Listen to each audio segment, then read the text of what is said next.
Szia, Kovács Nóri vagyok.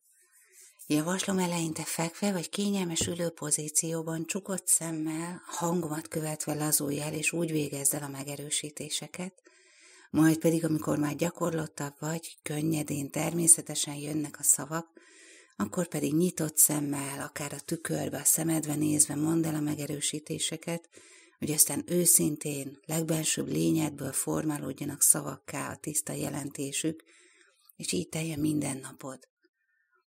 Hagyd, hogy átjárjon az energiájuk, hogy több szinten is hassanak rád, és tisztítsák a bensődet.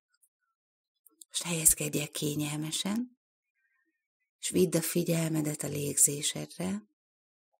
Vegyél pár kényelmes, mély levegőt. Engedd ki a fáradt gőzt,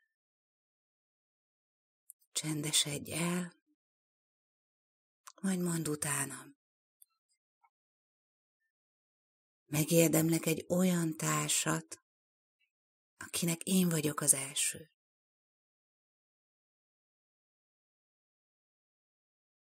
Nem hagyom, hogy tovább bántsanak.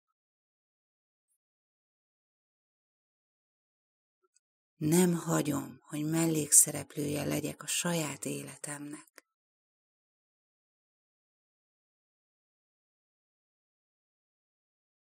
A lelkileg építő társaságot keresem, és meg is találom.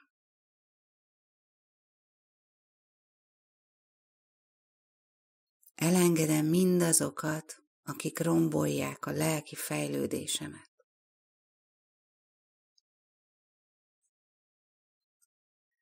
Elengedem az irítséget. Elengedem a kishitűséget.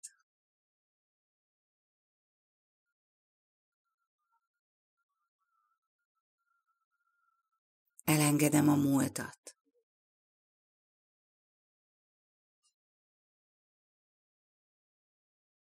Önmagam vagyok.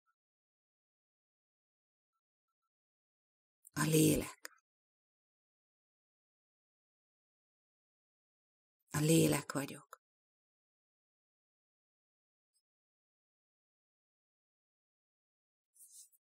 Hálásan köszönöm.